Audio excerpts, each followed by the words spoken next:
Hello everyone, Salam Sejahtera. My name is Mariam Mokhtar. This video tells the story of how power protected power and how public trust was sacrificed in the process. The video centers on Azam Baki of the Malaysian Anti-Corruption Commission and Anwar Ibrahim, Malaysia's Prime Minister. Video ini mengisahkan bagaimana kuasa melindungi kuasa dan bagaimana kepercayaan rakyat dikorbankan.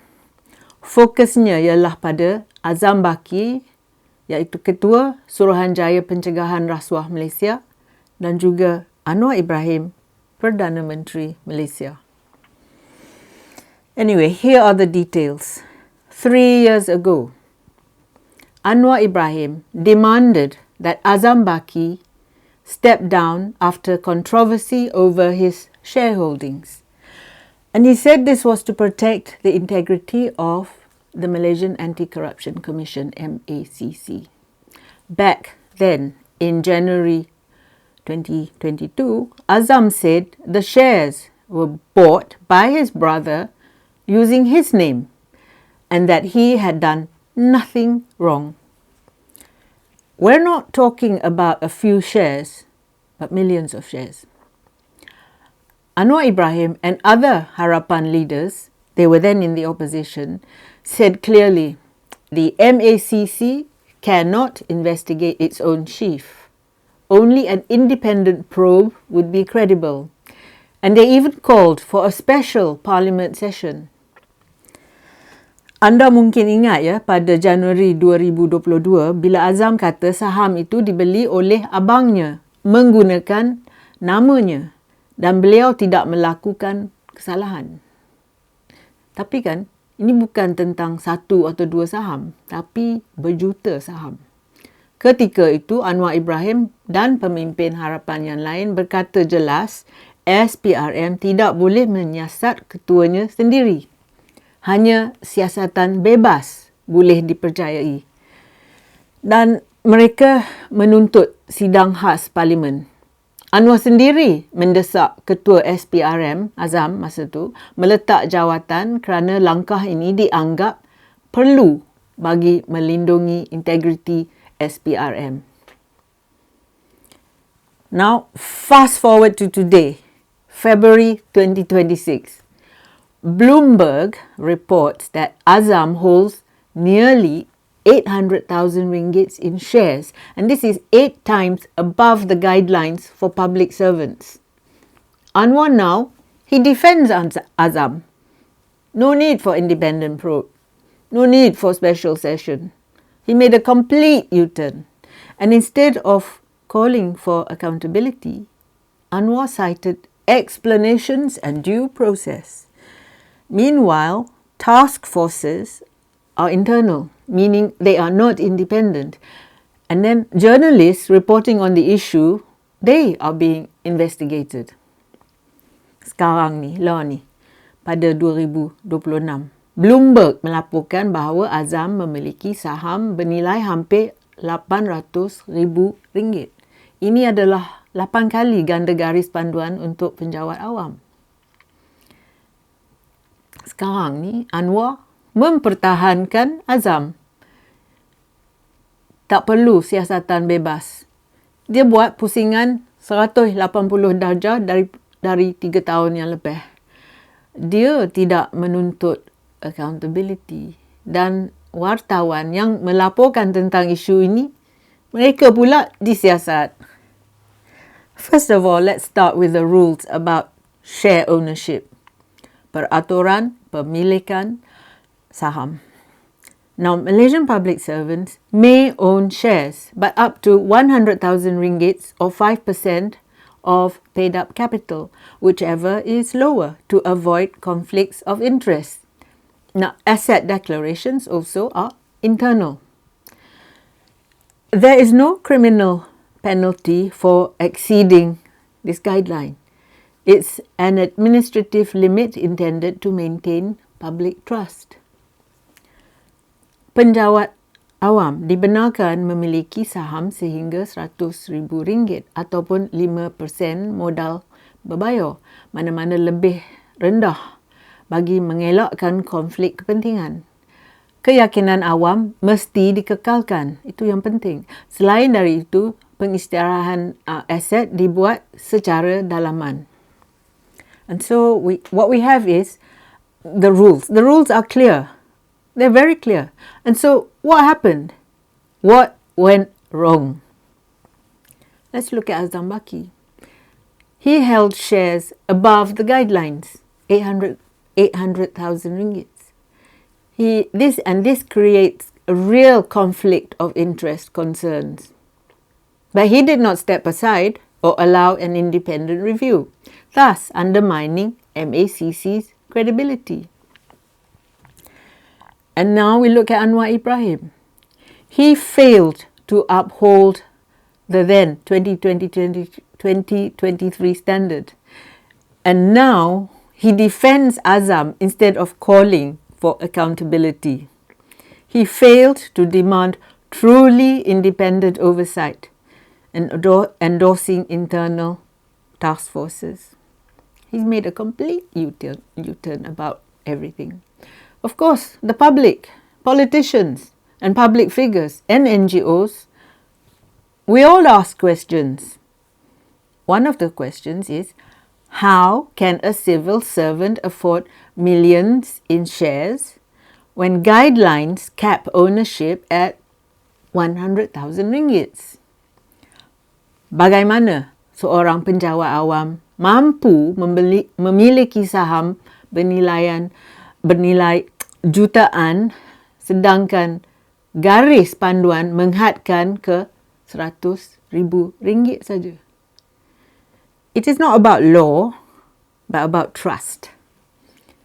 Even with internal declaration, the optics erode confidence that officials serve public rather than private interests. Semua ni kan bukan soal undang-undang tetapi keyakinan rakyat. This saga was never about principle, it was about convenience. Who needed whom and when. If you think about it, it is the same as the convicted felon Najib Abdul Razak's "You help me, I help you." Najib showed how power can corrupt. Azam shows how institutions can be compromised. And Anwar shows how reform can be abandoned. And so here we have what began as a shareholding controversy that has returned as a credibility crisis. It's a governance failure. Semua ni bukan soal prinsip. Ini soal keselesaan politik. Siapa memerlukan siapa dan bila. Apa yang bermula sebagai kontroversi pemilikan saham kini kembali sebagai krisis kredibiliti. Begitulah kegagalan tadbir urus yang tidak diselesaikan berakhir. Sama seperti 1MDB dengan Najib kan. Najib menunjukkan bagaimana kuasa merosakkan. Azam menunjukkan bagaimana institusi boleh dikompromi. Dan Anwar pula menunjukkan bagaimana reformasi boleh ditinggalkan. In 2022 and 2023, the controversy was about shares. Now, in 2026, the controversy is still about shares. The lesson is not repetition. It is that the government refuses to learn, fail. The investigation into Azam's shares is too important to be led internally. If it is not truly independent, the public will never trust the outcome. Siasatan terhadap saham Azam terlalu penting untuk diketuai dalaman. Inilah yang buat rakyat tidak percaya hasilnya. But this is what I think should happen. You may agree, you may disagree. Number 1, suspend Azam Baki. Temporarily remove him pending an independent investigation. Gantung Azam sementara siasatan bebas dijalankan. Nombor 2, ensure truly independent oversight. Establish accountability structures outside the executive branch. Wujudkan pengawasan bebas penuhnya daripada eksekutif. Number 3, protect the journalists who are reporting on public interest issues. Journalists must not face intimidation for reporting the facts. Wartawan tidak harus disekat ataupun disiasat kerana melaporkan fakta. Number 4, recognize the broader failure. Azam failed as a public servant. Anwar failed as a political leader. Both allowed public trust to collapse. Azam gagal sebagai penjawat awam. Anwar gagal sebagai pemimpin politik. Kedua-dua mereka ni membiarkan keyakinan rakyat runtuh. Point number 5, demand principle over power. Malaysia cannot fight corruption if trust itself is treated as expendable. Anything less is betrayal. Malaysia tidak boleh memerangi rasuah jika kepercayaan rakyat dianggap boleh dikorbankan. Jika tidak, ini adalah pengkhianatan. And so you see, both Azam and Anwar have failed the public and the institutions they serve. They cannot just talk about integrity. It must be demonstrated in action. They have both betrayed the nation. Kedua-duanya, Azam dan Anwar, telah mengecewakan rakyat dan institusi yang mereka khidmati. Integriti mesti dibuktikan melalui tindakan, bukan sahaja dengan retorik. Mereka telah mengkhianati rakyat Malaysia. And so I ask you, is this the Malaysia you and your children and your grandchildren want to live in? To be betrayed again and again and again by the powerful? The people who hold political and institutional power, breaking rules and getting away with it. Soalan saya pada anda ialah, adakah ini Malaysia, negara Malaysia yang anda dan anak-anak dan cucu cicit anda mahu didiami, dikhianati berulang-ulang kali oleh mereka yang berkuasa?